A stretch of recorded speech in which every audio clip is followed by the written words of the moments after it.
Greetings, everyone. Thank you so much for joining us. We are really glad to see people here. No more will be entering. Doreen's going to let folks in from the waiting room. But let's get started. My name's Amy Antonucci. I am chair of the board of New Hampshire Peace Action's Education Fund. And I'm really glad to welcome you to part one of this winter series that we are doing. We're calling it our Global Power Dynamics series. There'll be 3 parts to it, and the point is that we are going to be looking in depth at some complex and nuanced global conflicts that even an hour and a half, we can't really cover them, but we want to take the time and a little extra space to delve into them. And specifically tonight, the topic will be U.S. and Russia relations, and we're really glad to have Joseph Gerson joining us for that. Let me say a few things first. A quick reminder that we love to see your faces. If you want to keep your video on, we are recording this, so keep that in mind. Your audio will be muted to start with. Later, we will do Q&A and hand raising, and we'll unmute people one at a time. I think with that, I'm going to introduce Joseph. So I'm really pleased to introduce our friend, Joseph Gerson. He is president of the Campaign for Peace, Disarmament, and Common Security, and he is now co-president of the International Peace Bureau. He is an author of multiple books, a speaker for many years, and actually when I first met him, he was the director of programs for the American Friends Service Committee's New England office.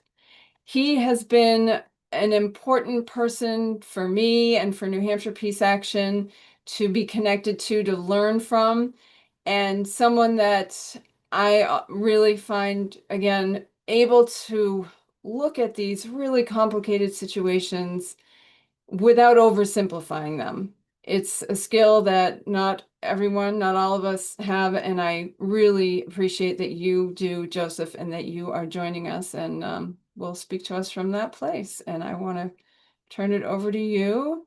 I think you should be able to unmute and jump in. And welcome. Hey, there we go. So thank you. I want to thank Amy and Doreen for tolerating to invite me back. It's good to see a few friends, actually on both coasts, that I recognize, as some from a long time. And to say I actually can remember when New Hampshire Peace Action was first created, and have very much appreciated what it's been able to do over these many years. So I've got a pretty big outline here, and it's going to wander here to there. So I'm going to ask your patience. This is not going to be a happy talk, and I'm not going to leave you with easy roadmap in terms of where to go with one exception. And some of you have heard me speak before. A few things I have said in the past will sound familiar, but here goes. One of those things I've said in the past is that when I was a sophomore in college, same class as Bill Clinton, I had a course in international relations. And the second sentence out of the professor's mouth as he was welcoming us was to say that the study of international relations is analogous to studying the rules of the game among mafia families. That's not always the case. There's really some excellent manifestations of international relations that are mutually supportive. But when we come to what's happening between the great powers at this point, especially the United States, Russia, and China, we're not dealing with any particularly good guys here. And that sometimes can make it more complicated and difficult for us. That said, not being one to be a total downer here, the reality is, just think of where we were about a year ago, having just profound fear about what it was we could say as the Trump tyranny was about to land on us, not seeing the kind of mass resistance that we have now, And I think to find this is really inspiring. That said, I've also been quoting Gramsci a fair bit to say that the old world is dying, the new world is struggling to be born, and this is a time of monsters. And this is where we are, I'm afraid. And in this period of enormous transition, that we have great uncertainties as there's a struggle for power and privilege in what could be called the order or the disorder of the world. And we need to acknowledge, and this is not easy for us, we need to recognize that the ground underneath us have changed. We're facing different landscapes, and we have to adjust our strategies and thinking accordingly. Three quick examples here. On the one hand, we have the great powers. I mean, we had something like a reign of international law, even if it was violated, for 80 years. We now have a situation in which each of the great powers are just absolutely violating international law. We have look at my situation. We have total disregard for the UN Charter. And in fact, with his Board of Peace, what Trump is trying to do is to create an alternative to the UN. And again, just to shock you a little bit, there was a report last week that the UN Secretary General Guterres is saying that in large measure because the United States has refused to pay its back dues or even its current dues, the UN is facing an extreme financial crisis. In fact, he said that if they don't find some resolution to it, the UN may have to close its doors in July. So just to understand how disruptive the situation is. We have a situation in which I think, as we all know, Trump exercises power by keeping his rivals and others off balance. And that in turn makes it difficult for what we can say about U.S.-Russian relations. One hint may have come out, I guess it was maybe over the weekend. There were these talks in where was it? In one of the Emirates between the U.S., Russia, and China. And word leaked out that one of the things that's being discussed, on the side at least, is a U.S.-Russian $12 trillion economic agreement, a part of a package. And we know who would take a lot of that money with him. But this is something we need to think about. We're in a situation where we haven't been in a situation with the president with this kind of psychology, right? And so his admiration for authoritarians, including for Putin, and at the same time his need for dominance, the commitment to power, and I think the rest of the world is shocked, and we should be, by the announced commitment to increase the already $1 trillion U.S. military budget by 50%. This is a time when our communities are hurting, we're losing food and so on for people. Then, as I'm kind of doing some of these introductory remarks, I want to go back to George Kennan, who advised that a good diplomat will recognize the history, the needs, the experience of the interlocutor, need to walk in their shoes in order to be able to come up with the kind of agreements that you need. Assuming I can still do it here, I want to share two maps with you. First of all, I'm going to share it. First of all, I wanted to share this map of Russia. I think we don't think about how huge Russia is. I mean, we know it's big. It covers 11 time zones. And once you get east of the Urals, the population density is really quite thin.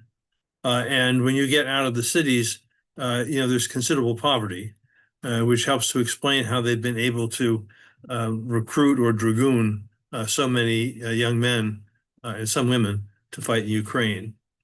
Let me see if I can do the other one here. Give me a second. Yeah.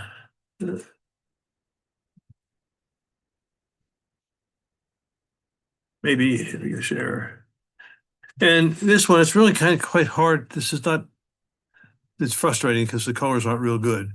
But if you see here the line um, of the border between Russia and NATO, and to appreciate that it um, doubled in size with Finland's accession to NATO. So as the Russians are looking east, remembering Napoleon's, or rather looking west, remembering Napoleon's invasion, remembering the Kaiser's invasion, remembering Hitler's invasion, they have reason to maintain some concern. Okay, get out of this. You'll see my beautiful face here. Um, okay. All right. So then I want to focus for a minute just to put this in the context of the tectonic geopolitical change that's underway. Any number of people, maybe most importantly, Mark Carney of Canada, telling us that the old order is dead. It's gone. And even if, say, Democrats, whichever flavor of Democrats come back to power, the world has fundamentally changed and we're not going back to the good old days.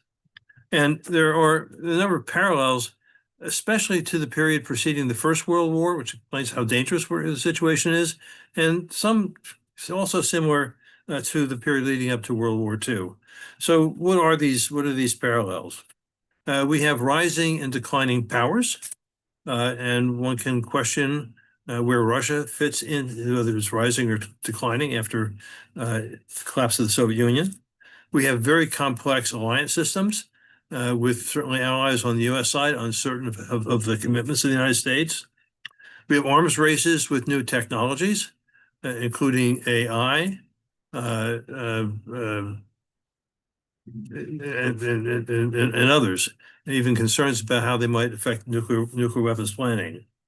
We have economic competition and integration, and think here, especially in relationship to China, but it's the whole question of oil, who gets it, and so on, as we think in terms of Cuba here. We've got territorial disputes, even now, between the United States and Europe, and these have triggered conflicts for many years. We also have extreme nationalism in the great powers. And while those of you on this call might not think of yourselves as extreme nationalists, certainly those behind MAGA are such. And then we have the the reconsolidation of autocracies. And there was an article, I'm forgetting who wrote it. It was a recent article in which, thinking here, especially in terms of the United States, we're moving into a period, I hate to say it, I mean, it's just depressing as hell, but we're moving into a period of techno-feudalism, where those who control the massive technology, the databases and so on, and the communications technology have a remarkable ability to shape society and politics. Maria Ressa, who is a Philippine journalist, was attacked. She was criticizing Duterte's, war on the people, his mass killings of ostensibly under a drug war, and some combination of high tech criminal gangs and Duterte all targeted against her. She has a really fine memoir, and in the conclusion, she describes how this works. And there's an 8-minute video somewhere out in cyberspace in which she describes it in some detail. I think it's worth looking at. And I'm sure we are all shocked and depressed. It's hard to be shocked by Stephen Miller anymore. But to understand where it is we're living, he was recently quoted saying, "We live in a world, in the real world, that is governed by strength, that is governed by force, that is governed by power. These are the iron laws of the world that have existed since the beginning of time." And this is how our government's acting. And Putin with a somewhat bloody nose in Ukraine, nonetheless operates by very much the same logic. We're in a period, and you saw this with the national security strategy. You heard rumors of it before, in which we're moving increasingly into block systems, geographical block systems, with the question of Russia certainly wanting to expand its sphere of influence, the U.S. with its they call it the Donroe Doctrine now, that seems to extend to Greenland, the Arctic, and the Middle East to serve as a foundation for what we want to do in Asia Pacific. And we have the rise of the global South. And think here in terms of a big change from where most of us have lived, when South Africa can go to the International Court of Justice and call out the murder and hypocrisy of the West, not only Israel, but the West, which was supporting it during its genocide. And we have Lula in Brazil. And I want to call people's attention to, I think, is a really excellent book. It's called The World After Gaza by a man named Pankaj Mishra. He writes in the New York Review of Books and elsewhere. Originally Indian Brahmin, and he is describing there the I guess the removal of blinders across the global South and much of the world in terms of the violence of what they thought was the more advanced part of civilization. And this in turn has really great impacts on how the world views the United States and Europe, especially with the contradictions. We also can look to, I think, the liberal elite, which in the New York Times is its maybe best manifestation. And the concern there is that Russia is not going to stop expanding its boundaries until NATO acts. And to appreciate that, and I'll come back to this later, Russia is a 1,000-year-old civilization.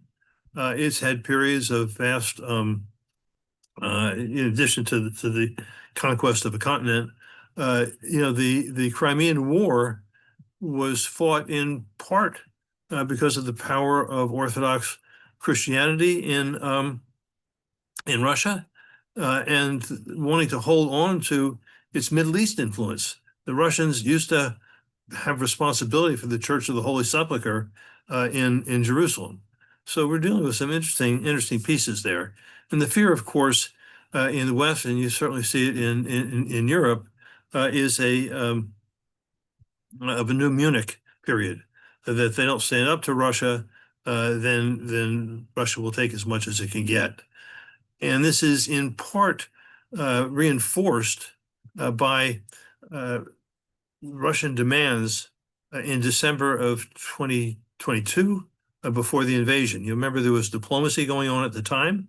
There were different proposals put back and forth between Putin and the Biden administration. And one of their proposals there was that those countries that had been former republics of the Soviet Union, for example, the Baltic states, should no longer be in NATO. Roll back NATO. And the question is, to what degree does this apply? I will say I've in dialogue with some Russians of some influence. I've heard them say they haven't walked back from that. So there are concerns there. At the same time, the Times and others are telling us that Putin's overreach with Ukraine is creating instabilities, uncertainty of how long he can advance. We know that their oil sales last year dropped by 25%. There are questions about how they'll continue to meet current payments, and questions about whether they'll be able to. And they pay their recruits a lot of money. They pay the families of the dead a lot of money, and they pay their veterans a lot of money. And one of the questions is on the other side of the war, if they'll be able to continue paying the veterans as they have, and if they can't, what that means in terms of domestic stability. Okay. I'm just kind of wandering here, but I'm kind of just trying to paint the underlying situation as we have it. Um, and then there's our country, right? I mean, it's hard to believe, actually. We have an unhinged president.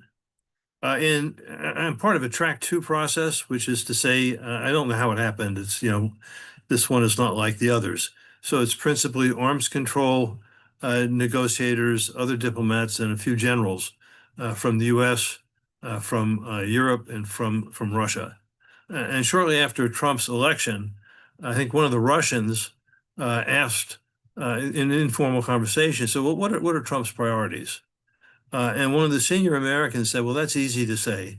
His first, second, and third priorities are doing as much as he can to enrich his family and himself.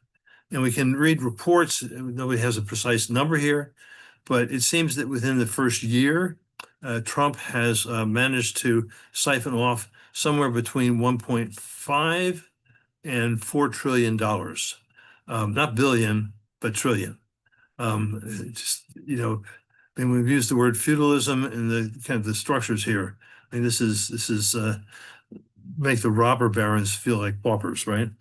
But we also just understanding where we are, what it is that we're resisting, is a kind of a sovereigntist and white supremacist domestic and foreign policies. I think we stand aghast at and are protesting the ethnic cleansing and the basically Gestapo-like figures on our streets who are taking our neighbors, in some of our cases, our families or threatening our families. Um, uh, we also have a situation in which Trump, you never quite know where he's going to fall out, where he's basically indicated that he'd like to come up with grand bargains with Russia and China. Uh, at the same time, he wants what he describes as the most lethal military, including nuclear weapons. And we have the Donroe Doctrine, which I mentioned before. Um, Thinking about this confrontation with Russia, we have this huge Russia in our minds from the Cold War. Thinking about Russian economic power, what it can draw on for its power projection, appreciate that Russia's GDP is the same as Italy's. It's not bigger than Italy's. So it's not a major economic power. It has enough to build a powerful military, but it's restructured its military so it can increase military production. But when Japan went to war against the United States, its GDP was 1/10 that of the United States, and that spelled its defeat before the war was even launched. But Russia does have the largest ground forces, a large navy, and it has considerable high-tech capabilities. I mean, even North Korea, with a smaller national budget, can project a lot of power. And finally, in terms of painting the kind of political foundation for our policies, just to think that there's probably, at least in some parts of the Trump administration, a hope to do what Nixon did, but in reverse, to see if they can split Russia and China, or at least create more distance between Russia and China, as you have the competition for power. And then as you're thinking about divisions and the power games, think about the tensions between Vance and Rubio. They come with different initial assumptions. Rubio, which I mean, they both are without scruples, but Rubio was a former Cold Warrior. His commitments to Europe and NATO have been very strong, and we can probably blame Rubio for what happened in Venezuela and the effort to destroy Cuba, whereas Vance is much more enamored, I think, with Russia. We've heard this in his statements all along the way. Okay, so then I wanted to read a little bit here from the U.S. National Security Strategy. It's a peculiar document. I've written about it elsewhere. I think I maybe talked about it here, but it has 3 references to Russia, and so please be patient with me as I read a couple of paragraphs here. It seeks to, and just to say, not that we can expect trust to hew to written policies and strategies. You never quite know where this guy's going to go, what's going to come out of his mouth next, and how that's going to disrupt everything. But it says that it seeks to reestablish conditions of stability within Europe and strategic stability within Russia.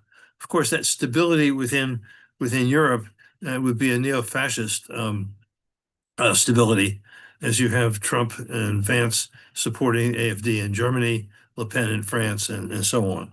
Then, quote, referring to a lack of confidence in Europe, this lack of self-confidence is most evident in Europe's relationship with Russia. European allies enjoy a significant hard power advantage over Russia by almost every measure, save nuclear weapons. As a result of Russia's war in Ukraine, European relations with Russia are now deeply attenuated, and many Europeans regard Russia as an existential threat. Managing European relations with Russia will require significant U.S. diplomatic engagement, both to reestablish conditions of strategic stability across the Eurasian landmass and to mitigate the risk of conflict between Russia and European states. So, in many ways, positioning the United States as a mediator or as the dominant power to influence what European and Russian relations will be. It says it is a core interest of the United States to negotiate an expeditious cessation of hostilities in Ukraine in order to stabilize European economies, prevent unintended escalation or expansion of the war, and reestablish strategic stability with Russia, as well as to enable post-hostility reconstruction of Ukraine. And just to say, you may have been reading the reports coming out of the negotiations that have been going on. I think Zelensky has been saying it, that Trump is saying he wants a deal by July, ending the war, so he can take that into the midterm elections. So you're thinking about work in relationship to Ukraine and the ways in which Trump might be quite willing to sell Ukraine down the river. Think about that.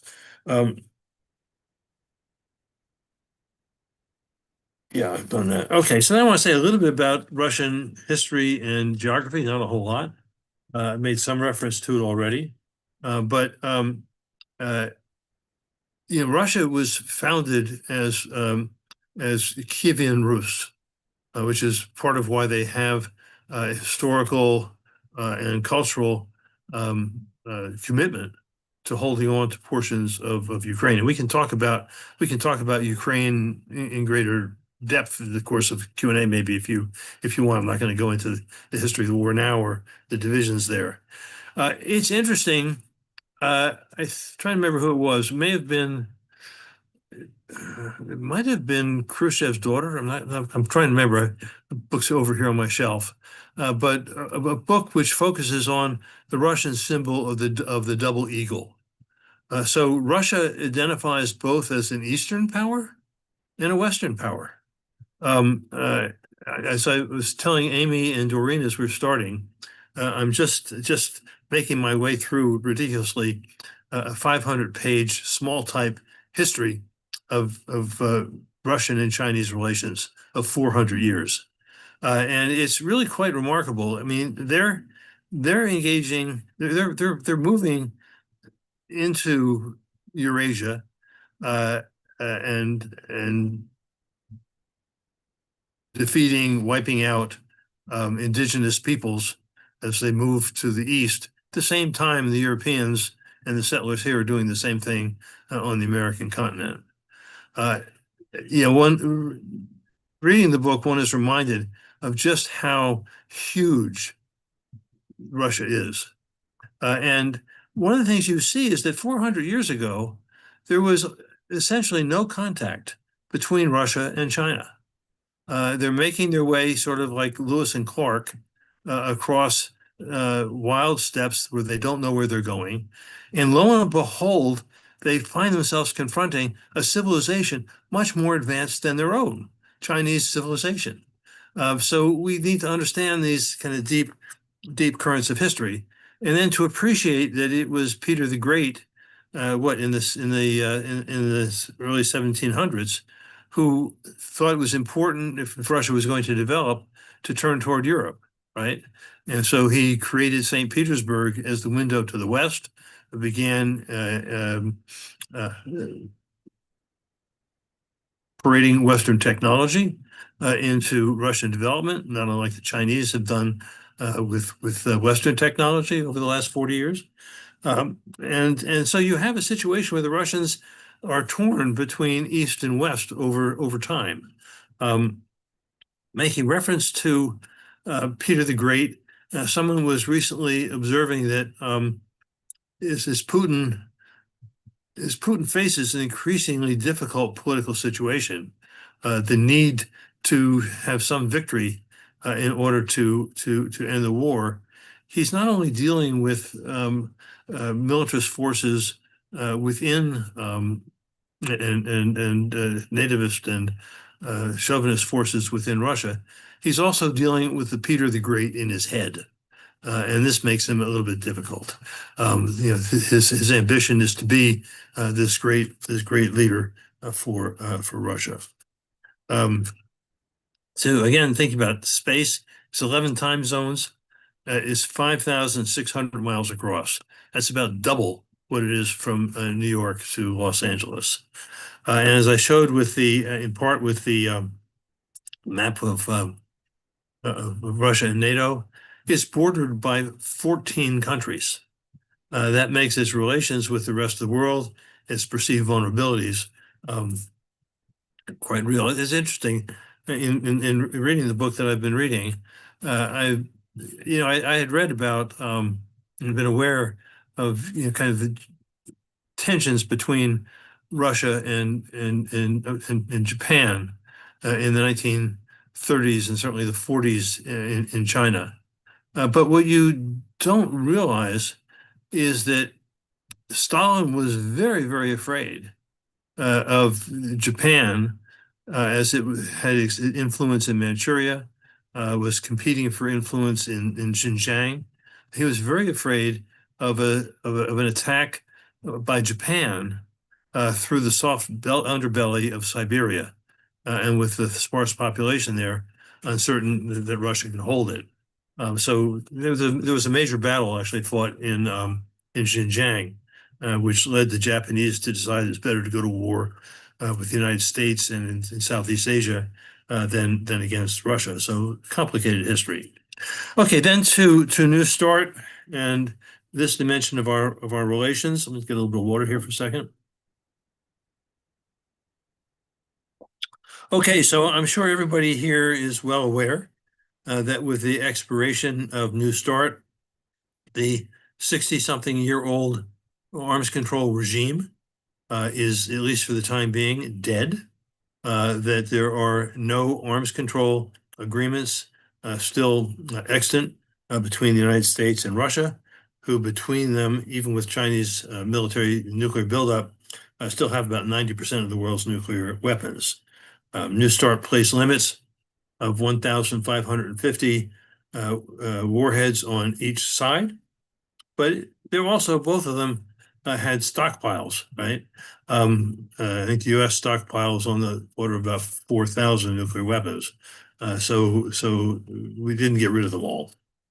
The reality is that the terms of New Start allowed it to be extended only once. That already happened. And as we were going through the last year or year and a half, two dimensions. One, the Russians were very, very clear that they were not going to engage in any arms control negotiations until they were satisfied with the outcome of the Ukraine war. So this is not all to be blamed on the U.S. The Biden administration certainly was trying to open negotiations, although we can say that about Trump. And the reality is that over, say, the last year and a half, there really wasn't time to negotiate a new treaty. The New Start kind of reflected the best that could be gotten in 2010 diplomatically, and with the changes in technology, AI, cyber, and the rest, hypersonic missiles, and so on. I think that it's recognized that it would take well over a year to negotiate a new treaty. Um, it's interesting, again, for those of you who like to delve into history. The principal Soviet ambassador to the U.S. for many, many years, Dobrynin, goes back even to the Cuban Missile Crisis, wrote his memoir. And in there, you can read about the in-depth negotiations between the Kremlin and the Nixon administration, which got to the first SALT treaties. I found that very helpful in terms of understanding just how complicated the negotiations are. They could be done, it can be done. And a complicated factor now is the Chinese nuclear arsenal. The Chinese have an estimated 600 thermonuclear weapons. That's probably enough to bring on nuclear winter. And they're increasing their arsenal about 100 thermonuclear weapons a year, with the goal of seeking parity with the United States and Russia. So how in track two discussions, it's referred to as three scorpions in a bottle, to understand both how complex and how dangerous it is. And in refusing to join join Putin in saying that the U.S. would honor a 12-month respect for the elements of New START, respecting that limits. The Trump administration has basically been saying we'll only do negotiations if they include China. And China seeking parity is in no hurry to do so. We can talk about that along the way. So again, complexity here. There was Arms Control Association. One of the groups had a webinar on February 5th, the day that the treaty expired, and people were somewhat spirits lifted by reports in Axios that Witkoff and others had indicated that the U.S. would respect those limits for a year. And there was a quote saying, "We agreed with Russia to operate in good faith and to start a discussion about ways that it could be updated." We don't quite know who it was, an unidentified U.S. official. But if you read the New York Times today, it tells you, in quote, "Administration officials have made two things clear. Washington is actively weighing the deployment of more nuclear weapons, and it's also likely to conduct a nuclear test of some kind." So what I've been hearing from the Arms Control Association and others as we approached the February 5th deadline was that it was probable that the U.S. would upload more warheads onto its missiles once it wasn't bound by New START limits. And on the question of testing, again, here it says that they're committed to renew testing. From what I can hear from people who know more of the technical details than I do, is that the Nevada test site is not prepared to really learn anything new in nuclear tests. It doesn't have the technology in place. And then it would probably take as much as 3 years to get that technology in place. But they could simply detonate a nuclear weapon there as a way to demonstrate their commitment to nuclear supremacy. So this has to become a priority for us.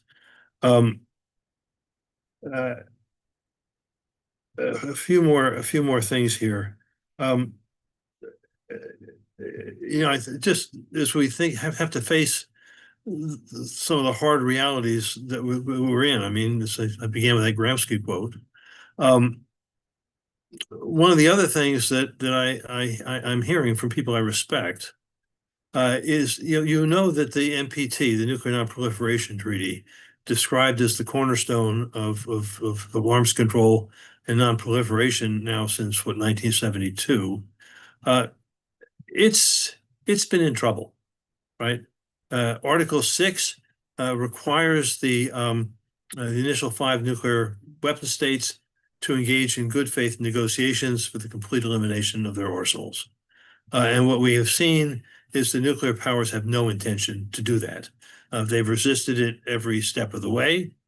There are what are called review conferences, essentially every 5 years, to hold all the parties or try to hold all the parties to their commitments and obligations. The last 2010 was a high point. They came out of that review conference held at the UN with 13 agreed steps to move forward. I think one and a half have since been implemented. And then the next two review conferences failed. They couldn't come up with even a common statement at the end. And this has undermined support for the NPT treaty. So there are growing concerns that if the review conference, which begins at the UN on April 26th and extends through the month of May, that if that one fails too, you're moving in the direction of three strikes and you're out. That countries who are increasingly dubious of the United States' commitment to ensure their security, question whether Trump would use his nuclear weapons to protect France or Berlin, that you'll have more countries moving to develop nuclear weapons. I mean, this is ancient technology now, right? It's 80-year-old technology. You don't have to be a rocket scientist, as they used to say. So among the countries that are, I mean, in South Korea, the majority of the people already support their country to becoming a nuclear weapon state. In Japan, the new Prime Minister, Takachi, is committed to increasing their military power. One of the advisors there, unnamed to this point, said that it was time for Japan to begin thinking about whether it should become a nuclear weapon state. 30 years ago, when I go to Japan, I used to do more research than I do now. And I ended up, to my amazement, doing an interview with the man who wrote Japan's military policy. It's called this white paper. This is 30 years ago. And in that interview, he said to me, and I had him repeat it just so I got it right. He said that it had been the policy of the Japanese military that even with its peace constitution, it has the right to possess tactical nuclear weapons, the equivalent of Hiroshima nuclear weapons. It was, he said, simply a right that they've yet to exercise. In Europe, believe it or not, the Swedes are thinking about it. The Poles are thinking about it. So we're moving into a very dangerous period. I'm sorry to have to report that. So if the just to say that I'm involved, and I'll share some of the information with Amy and others involved in organizing a conference on the eve of the NPT review in New York on April the 26th. We have a very large Japanese delegation coming, 175 people. And just to say that it'd be an interesting way for some folks in New Hampshire Peace Action to rub up against some of those figures and some of that analysis. National Peace Action and New York Peace Action, I think probably Mass Peace Action, will be involved in that as well. So moving toward my conclusion, I promise, eventually. Just to say that I think Trump still hopes that maybe he can get a grand bargain as they do these negotiations. One could imagine where there might be some form of grand bargain that relates to Ukraine, relates to trade, relates to Trump getting more money, relates to nuclear weapons, and so on. So this is something that could be out there. Just to say that within the question here about adding more nuclear weapons, one of the things that's discussed is that as a result of the limits in New START, our Ohio class submarines, the big ones that launched so many thermonuclear weapons, in order to honor the limitation on warheads, in each of those ships, 4 of their missile launch tubes have been walled off. And the expectation is an easy way to add more warheads would be to open that up, which would enable them to deploy 56 more missiles and maybe as many as several hundred warheads. So I hate being one wants to lift people's spirits. One wants to say this is where the hope is, but we need to see the world, unfortunately, as it is to make our strategies here. Um, yeah, and just also to say that both sides are already in a process of expanding and increasing their arsenals. I mean, the United States has been moving new gravity nuclear weapons to what, 6 countries in across Europe, where there's some opposition to it, but um, they're moving ahead. The Russians have apparently a new weapon called the Poseidon, which is a undersea drone that apparently has the capability to deliver a nuclear warhead to any port in the world. When you go back to thinking about Einstein's fears of what could happen, it's right in that direction. And we have the Project 2025. It and others have been advising that the U.S. needs to have as many nuclear warheads deployed as Russia and China combined. And this is sort of a powerful influence in Washington. Let me then just point to several areas of tensions. We'll just kind of point them out briefly. We can come back to them in Q&A. I mean, clearly the war in Ukraine goes on, and Putin is committed to getting some version of victory of that, even if it only means getting all of Donetsk and Luhansk. But you know, the nationalism in Ukraine says we don't want to give it up, in much the same way that you remember the fears back in the early '80s that Trump said we're going to be invaded by Nicaragua. We might lose Texas. I mean, the embrace of losing territory is not great in any country. Um, yeah, the Arctic is an area that we need to think more about. It's become a crucial area of contest and competition. And we've heard echoes of this with Trump's imperial claims to Greenland. Interesting, I was surprised to read that the shortest distance between Canada and Greenland is 200 miles across a thing called the Davis Strait. But it's important strategically for 2 reasons. One is the Northwest Passage. As the ice is melting, the ability to move your ships, both commercial ships, but also trade, but also warships, through the Arctic Ocean, greatly reduces the amount of time it takes to get from one side of the planet to the other. Commercially, very, very important. And of course, as we have our nuclear and missile contests, the shortest way to Washington is over the pole and over the Arctic. And interesting, I read a piece from a Norwegian general saying, the Russians have the biggest concentration of their nuclear weapons on the Kola Peninsula, which shoots out toward the Arctic Ocean. And if they want to take their nuclear armed subs out into open waters, they have to pass through Norwegian controlled areas, which makes Norwegians concerned about Russia's military capabilities. We have the reality of mutual efforts at destabilization. Think about the election process here, the penetration of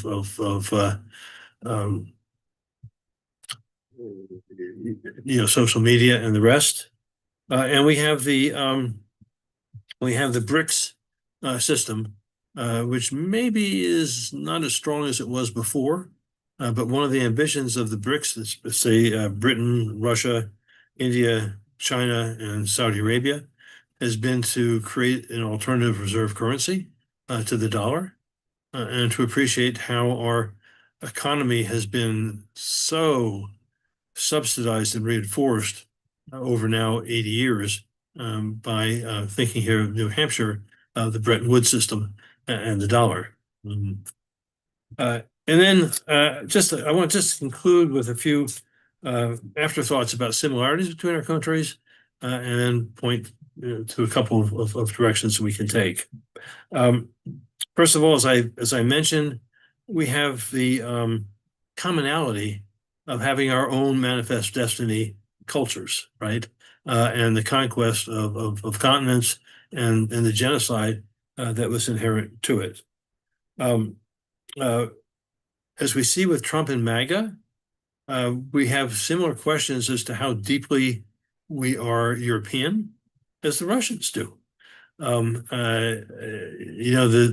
remember freedom fries at the Congress back during the Iraq War, and MAGA and Trump certainly have no love for Europe. Um,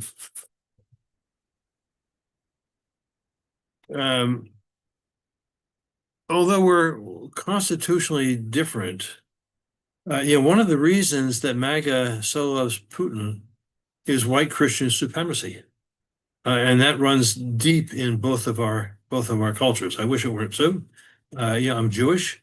I've had to look at the United States to a degree from the outside, but to appreciate the power of white Christian male dominance in both cultures. Both have profoundly racist and authoritarian currents. Serfdom was only allowed or outlawed in Russia in 1861. So again, a commonality in terms of relative freedom of people in our countries. One thing we maybe harkening back to Manifest Destiny and pointing to Crimea, I think it was 1783 that the Russians took over Crimea and Sevastopol. And when I was studying Russian history back when, it was always underlined that Crimea provided the Russians with a warm water port. The reality is now for more than 200 years, the Russians are not about to leave Crimea. We should just be aware of that. Um, and yeah, and then just to be aware, the history which we don't study here of the 19th century, maybe even into the 18th century, in terms of the competing alliances between Russia and different countries in Europe, the grand militaries, and this is a tradition that goes on. So to conclusion, a few points. Most basically, I mean, I speak, the older I get, the less inhibited I am, and in terms of talking about myself a little bit. So after the Vietnam War, I had the rare privilege of working in the peace movement, international peace movement in Europe, and over with the War Sisters International. And one of our board members was a member of the Dutch Senate, representing, if you'll catch this, the Pacifist Socialist Party in the Dutch Senate. And he had been in Dachau. He had been involved in nonviolent resistance to the Nazi occupations. And growing out of his experience, he said, when the elephants fight, it's the ants that get destroyed. And so it becomes the responsibility of the ants to change the landscape and to manage the elephants so they don't get stomped. And I think we need to recognize that, there have been periods of U.S. history in our lifetimes when our movements were huge and powerful. That's not where we are now. And our responsibility is to do what we can to change that landscape and do what we can to manage these SOBs. So I wanted to lay that out. I have a lot of respect for a guy named Anatol Lieven, who's at the Quincy Institute. He's a former British journalist. He's lived in Russia and Ukraine for some considerable periods of time. His analysis is excellent. And he's been very clear that with its failures in the war in Ukraine and its limited gross domestic policy, not policy, but product, that Russia is in no position to go to war against NATO, even with the ambiguities of U.S. commitment to it. And so to think in terms of that threat being exaggerated. As I said, I'm part of the track two process, and I can't say too much about it, unfortunately. But what I can say is that there are good people on all sides trying to find ways to reduce tensions, to create a much more stable order in which the dangers of escalation and confrontation are reduced. And we need to find ways to to reinforce that kind of process, among others, people to people to diplomacy, as we can, even with the iron walls of visa restrictions, something we need to do. And then to my final kind of point of where I want to go here, what I want to recommend. Um, you know, it's hard to give up our absolutist and utopian commitments, right?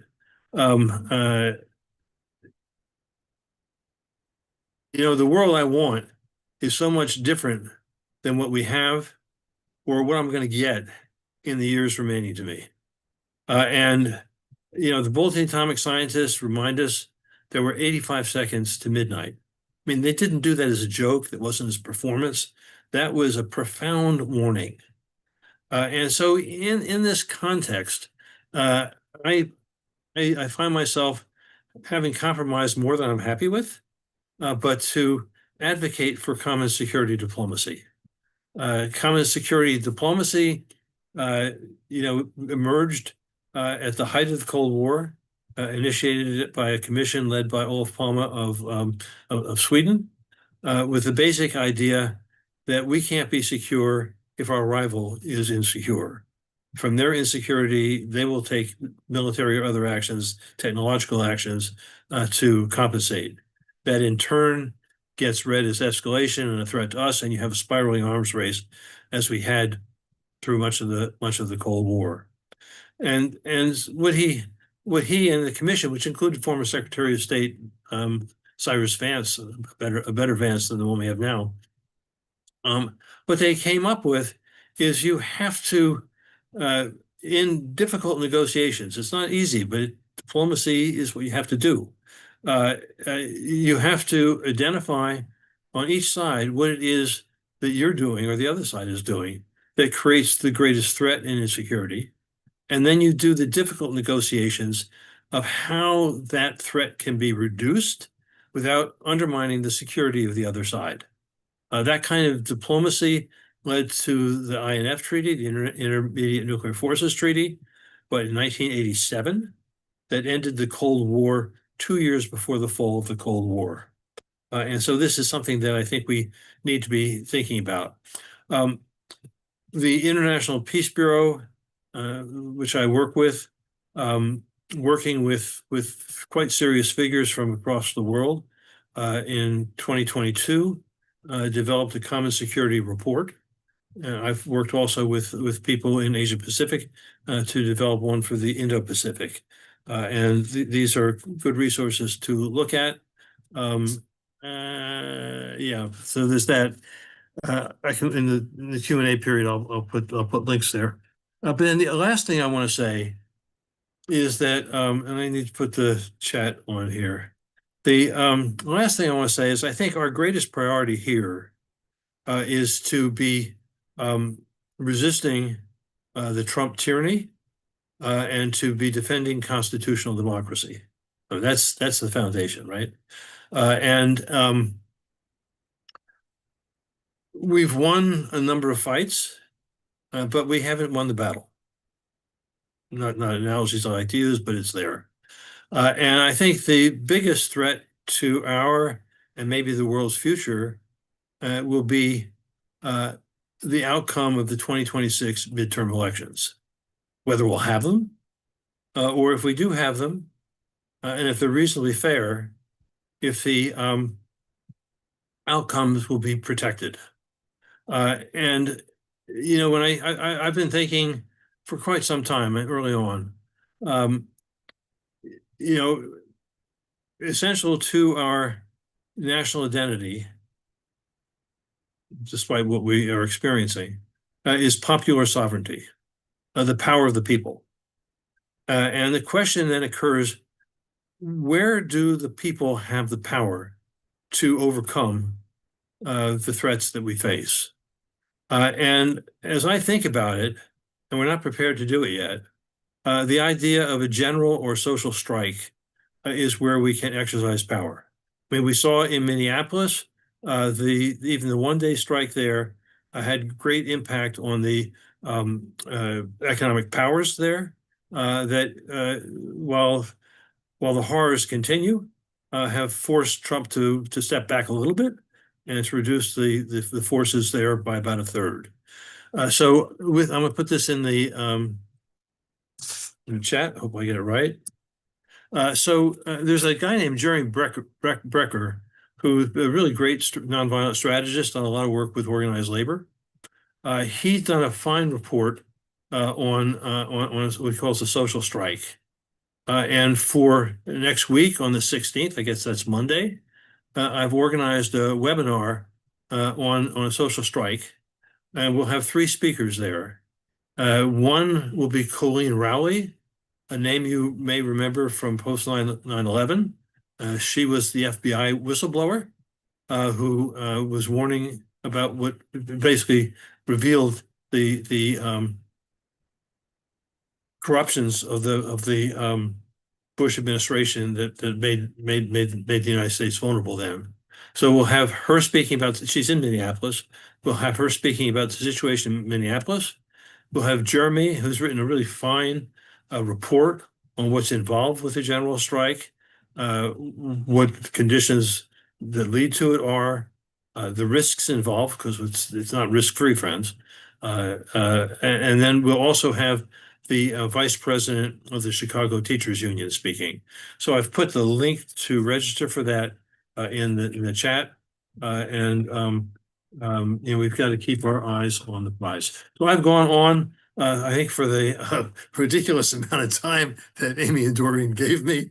I thank you for your patience and for hanging in there, and it's up to you now. Okay, thank you, Joseph. First of all, let me say, I think you need to hit return in order for that to show up in the chat. I don't see it myself. Yeah, I do have a link to his article, though. there we go. There we go. Thank you. Okay, so there's a couple resources. All right, wow, lots of information. Okay, and already we have questions. And just to remind people, we're going to 8:30 tonight, so we have time, and we will have some conversation. I think I'll let Bill and Sandra go first. Here you go. On mute.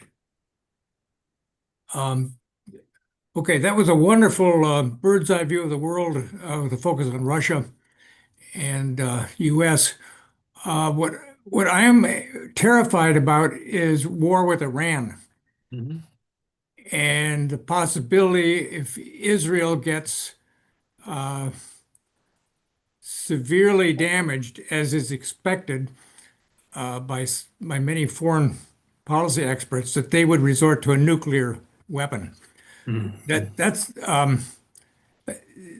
and then I think of the neocons who seem to control our foreign policy.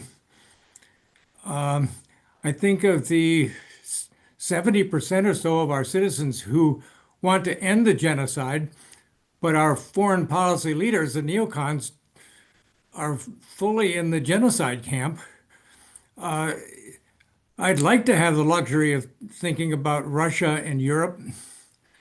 My own view is that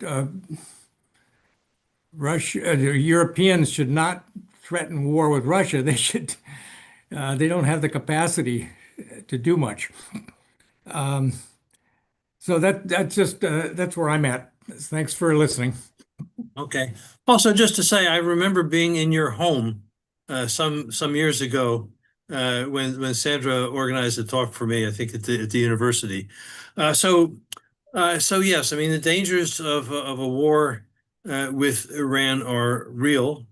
I'm seeing Moji here, and I'm sure he can say something about that. Um, uh, I think what we would see would not be an invasion. but what we may see some variation of what the United States tried uh, in in Venezuela. But we're looking at possible missile warfare here, right? As you've said, and uh, even as Israel is vulnerable there, I mean, the reality is that the United States has a lot of bases scattered around there, and were the United States to attack, they would certainly be the first targets of a retaliation, right? Which is why you have pressures from the Emirates and others on Trump, um, maybe not to go to war. So we'll see how that plays out.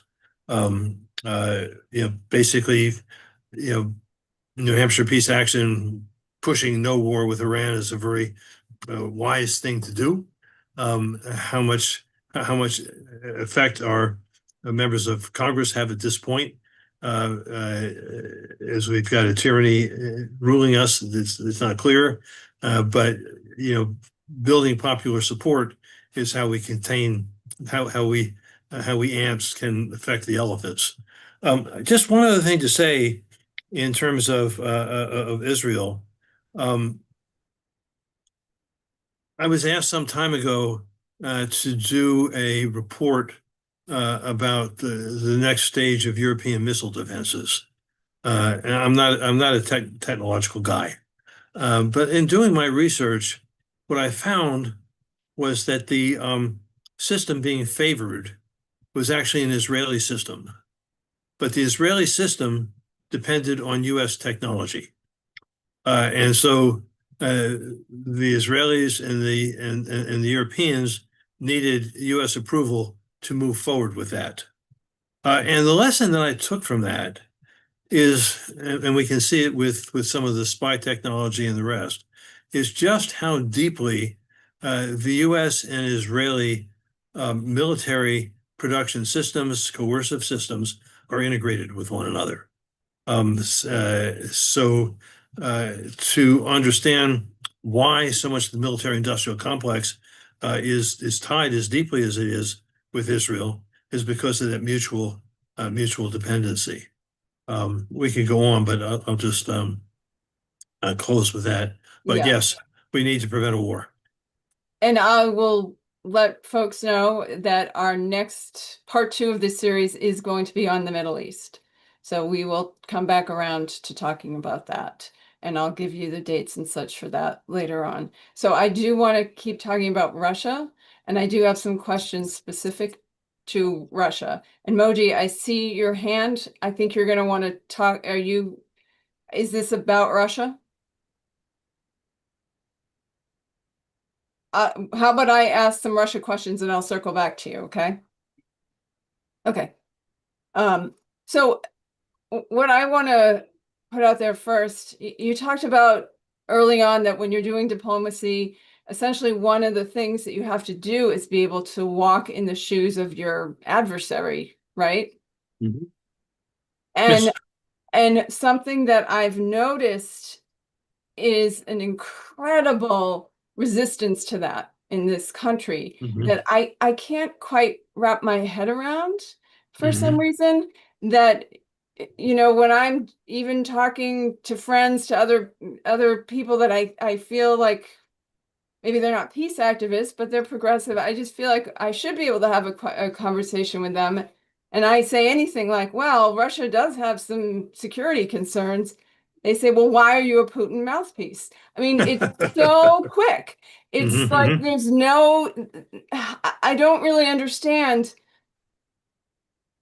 And it's not, and it's a double standard because there are many, many, many countries that we accept their violence, starting with our own. Mhm. I mean, I don't know why we aren't going after, I mean, what we did in Iraq, we should, be paying them reparations. We should have put all those people in jail, et cetera, et cetera. And yet somehow Putin is like the worst guy ever. And I'm not saying he's good, but my experience Mhm. is it's so either or. If you're Mhm. not saying Putin's awful, then you're a Putin mouthpiece. And I don't know how really to have these. And that's why what I appreciate about you, Joseph, that you are able to say, no, he's not a good guy, but the Russians have some real concerns. Both can be true. Mhm. And I don't know if you have thoughts on why it's so like knee-jerk reaction or how to try to get around that, because to me it's hopeful because the deal is the Russians are not insane. They have some issues that if addressed could back us away from the end of everything. I Mhm. don't think Mhm. that's bad news, but I just can't get even other peace activists sometimes on board with thinking like that. So could you say anything about that? So I don't know that I have the answer, Amy, but there are two places I would look to. One is well, I'll try three. One is simply the history and culture of manifest destiny, right? And that in turn is rooted in white Christian, largely male dominance. So we are the people, we are the humans, and uh, we don't recognize the full humanity of others. I think, secondly, to look at the socialization that looking at the ages of people on this call, we had for decades in terms of the terrible Russians, the Russians as Hitler and the rest. This is deep, deep, deep in our culture. Um, and then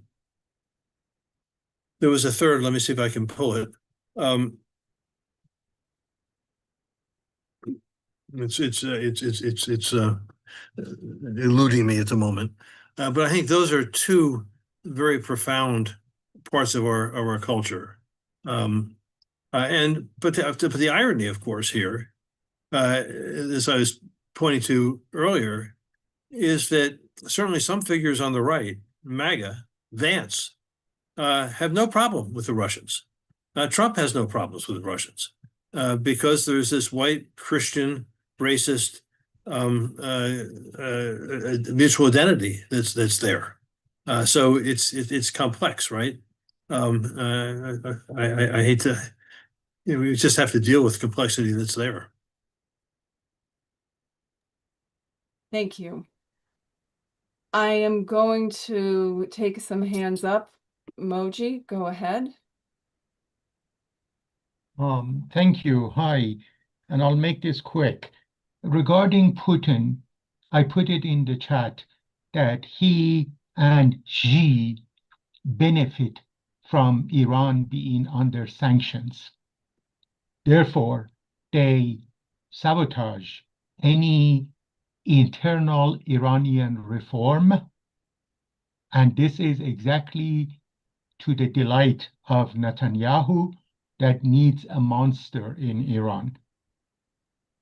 So that's a very important dynamic that I've referred to many times, as Joseph knows, that internal despotism and external colonialism, that's how Dr. Mossadegh, who was overthrown in 1953 by the CIA and MI6 coup, said internal despotism and external colonialism are two sides of the same coin, especially when they need one another as enemy. So this is part of why I have put together this crazy project called National Peace and Democracy Coalition of Iran to nonviolently reform, not regime change, the Iranian horrible regime that has killed thousands of its people with the instigation of the Israelis. But nonetheless, the people who have massacred the people on the streets of Iran are the regime goons, I call them. But so anyhow, that's part of what what I could say. And I really invite everybody to understand the relationship between internal despotism and external colonialism as they need one another as enemy. They perpetuate the conflict. They prevent its resolution. Part of the resolution of the conflict is the Iranian people feeling a democracy coming out of that glorious revolution that was hijacked by the people who call themselves religious. They don't want a democracy, a secular democracy being born out of a liberation theology revolution in Iran. So just to appreciate, Moji, your commitments and the work that you do, the massacre that took place, what was it, last month? Mind-boggling in terms of the degree of repression. This is what incredibly brutal governments do, and clearly, different from here. But you have really a minority of people in Iran with the Revolutionary Guards, you basically controlling the mass in part with their firepower. Just one thing to add.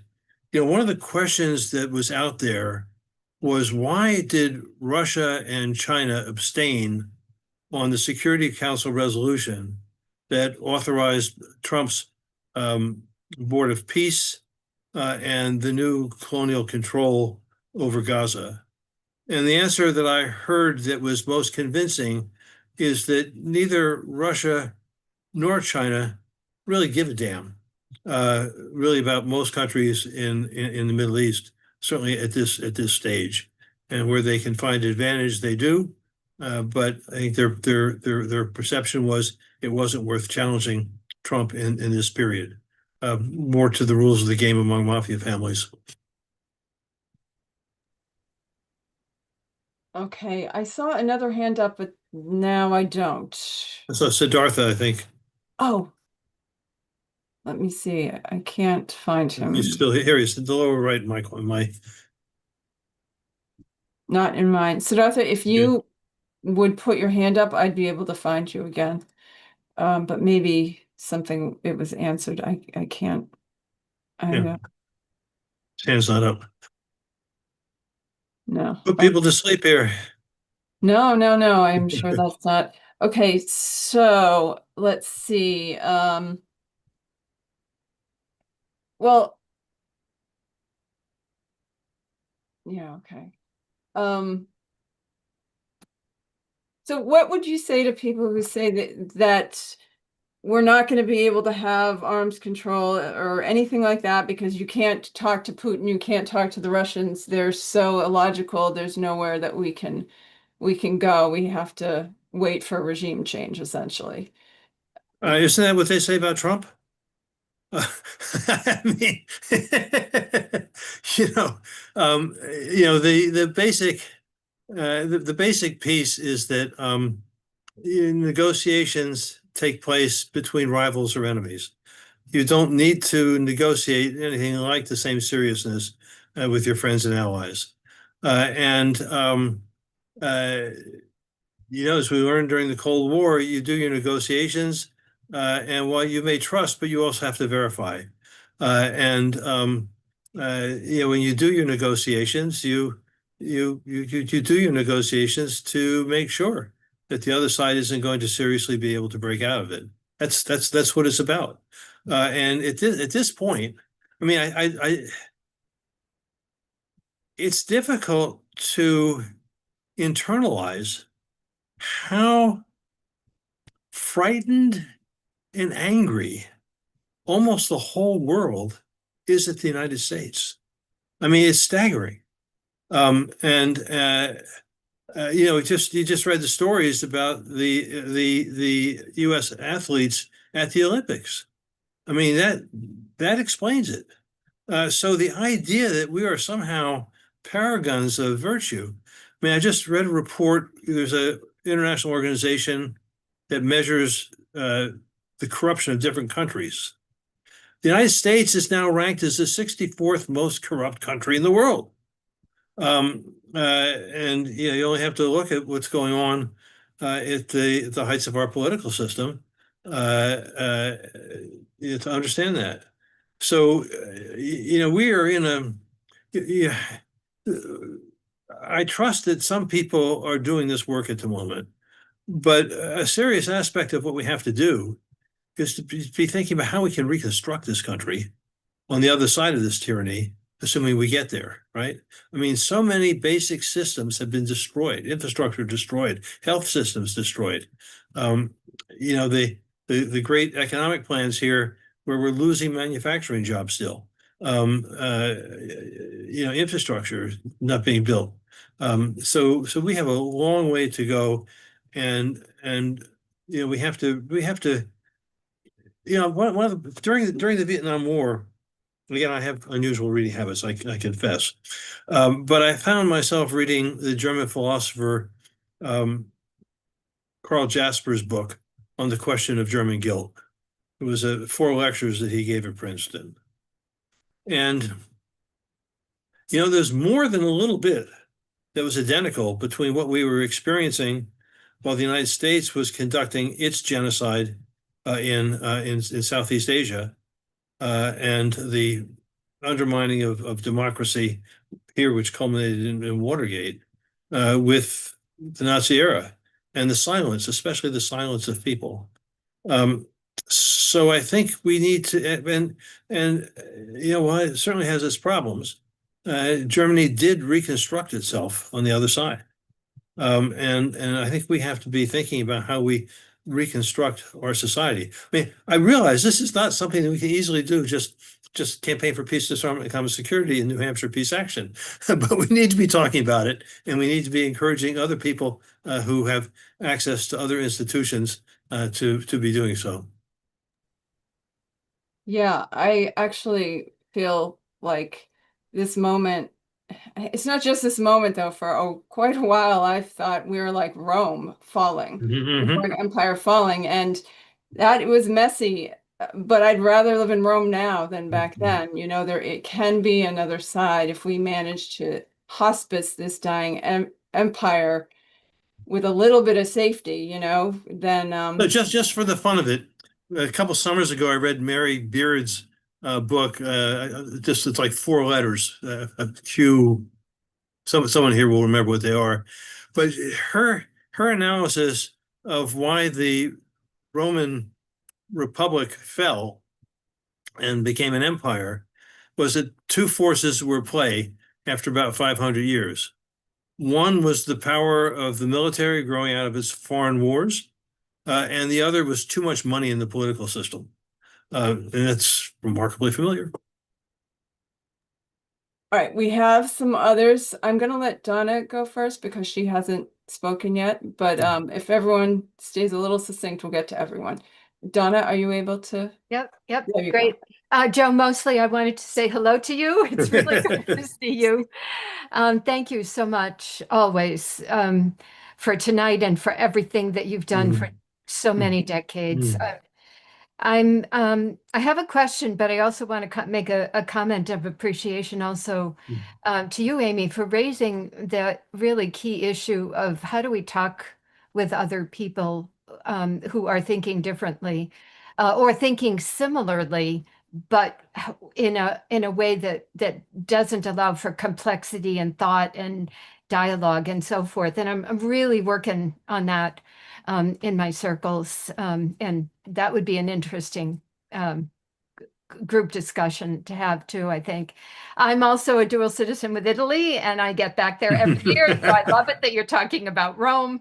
And every time I'm there, I am blown away by the comparisons as I read more and think more about the Roman Empire and the development and the growth of the Roman Empire and then the fall of the Roman Empire and the kinds of things that Trump is doing that are so similar to what was being done back then. I mean, it's just remarkable. And I'm also encouraged in Italy and also here by the level of activism, people tuning in, lots of people tuning out, but a lot of people really tuning in. And I'm encouraged by that. I'm encouraged by my students.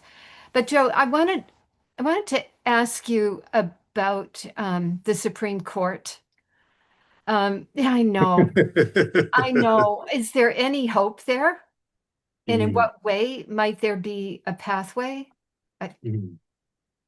Hey, so, in ancient history, I studied constitutional law back in the 60s. And back then, the Supreme Court was a source of hope, especially its rulings around racial justice and equality.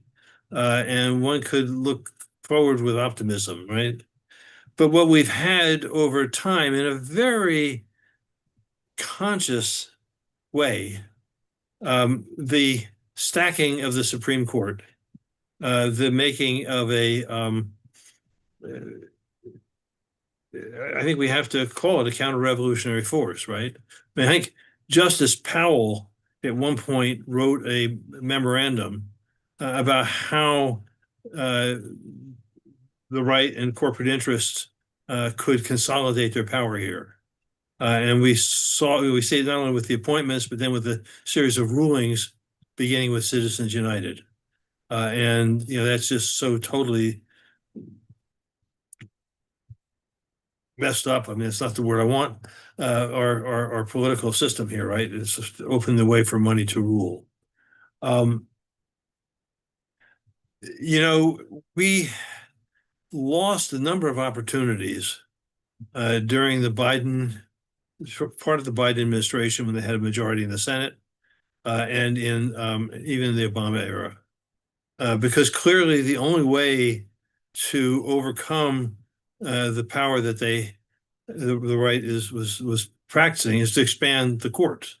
FDR tried to do it in the 30s. He didn't quite succeed, but he provided the pathway.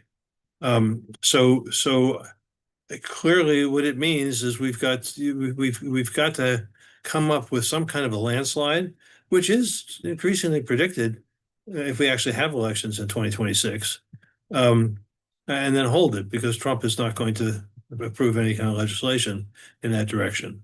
But the court is basically, I hate to say it, but it's become a monster. And in time we'll need to rely on the dissenting opinions that we've had from some of the Democratic members of the court as a path to creating a new democratic foundations. And Donna, just to appreciate the work you've done as an educator over these many years in helping to, if you will, shape our culture and raise children that way, and also just to appreciate your early work with the American Friends Service Committee back about the time when the wheel was invented. Okay, we have 3 hands up and 3 minutes left. So this is going to be real tight. I'll just call on you. Try to get, so Joseph, you're going to have to maybe just nod at people. I don't know. We'll see how it goes. I think George is gonna announce this great event, so we'll get there in a minute. But Bill and Sandra. I was wondering, I like the idea of having social strikes, and also that we need to be visioning something. What's going to happen next? And we have to really work on that as a community. And so, Joe, you had said that you felt like there were downsides to the social strike. Could you say a little bit about the pluses and the minuses? So I am going to say that he cannot, because I have to wrap us up. But you can go to that event that he has and ask there. Okay. Let's sneak in a quick thing as we're going out, but go ahead. Okay. Okay. I want to get through other folks. So, and Joseph will be back with us, and we can talk more about it. But George, I would like to hear from George. Yeah. I think, yeah, there you go. Hey, I just wanted to say, hey to Joe, thank you a lot for this. And I didn't realize you were on the World Beyond War team. I'm not. Well, not team, but So we are having a webinar next month on the 4th. Come to it, register for it, look at the World Beyond War site next week or over the weekend to get registered. Short and sweet, Amy. Thank you, George. I really appreciate it. And Noelle, I'm going to let you say something too, knowing that we're keeping Doreen up. Go ahead. Okay, well, I'm going to try to get, maybe I'll have to email you. I was listening to Heather Cox Richardson talking to Jeff Clements of American Promise about the work they're doing for a constitutional amendment to get the big money out of politics. And they're making good headway. And it's the only inspiring thing that may curtail the Supreme Court's decision, Citizen United. So all I can say, I can't find a link, but Jeff Clements of American Promise. So I'll just be real quick and say hi, George. Glad for the work that you've done over these many years. And in terms of social or general strike, just to say that questions have to do with the timing. You don't want to go out prematurely. I think what we saw in Iran should be a source of thought there. You don't want to put lives at risk in a way that you may lose. So the timing is very important, and I think people need to understand the risks that are involved. As we've seen in Minneapolis and Los Angeles and Chicago, the folks behind the tyranny are serious, and so. And the other piece, of course, is people losing their income, right?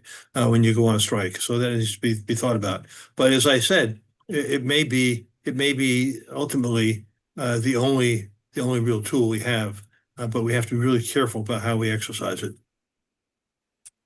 Okay, so thank you all. I do need to wrap this up, but there will obviously be lots more conversations, and I appreciate that people want to engage and be involved, and I'm sorry to have to shut that down. But let me say a few things here because I need to let you know what's going on. First, this was free, but we welcome your support, nhpeaceaction.org/donate. Also, you can keep up with us at nhpeaceaction.org, and you can keep up with Joseph at cpdcs.org. Those are in the chat. I wanted to let you know that we have part 2 of this series on Wednesday, February 11th at 7 p.m. And that will be with Ambassador Chaz Freeman, and he will focus on the Middle East. That's Wednesday, February 11th. And then we welcome Joseph back on Thursday, March 12th, 7 p.m. via Zoom to talk about U.S. and China. And as you can see, there's a lot of overlap, and we'll talk about all of these pieces to some extent, but the focus will be on China for that one. I also wanted to mention that our next Peace and Justice conversation, our Monday night series, is on Monday, February 23rd, 7 p.m. And it will be about the rising generation of peace activists. And we will have someone from that rising generation, someone actually that Joseph introduced us to. So with all that said, again, really appreciate folks coming and engaging with these heavy, difficult topics. It's clearly not, done enough, let's say it that way, in our country right now. And I am so glad that people want to try to do it and wrap our minds around this and see if we can't, be more strategic and thoughtful and figure out ways forward that land us in a better place than we're at now. If I could just let me just thank Amy and Doreen, and just also to say that I take a lot of courage from the history of our civil rights movement here, that people of color in our society never had it easy, have always been under some sort of threat, and have continued to push forward for justice. That's also my lesson from the nonviolent resistance to the Nazis in Europe. So I think we have responsibility. I think we can do it, and we think we have models. Thank you, Joseph. Please join me in some kind of visible thank you via Zoom here.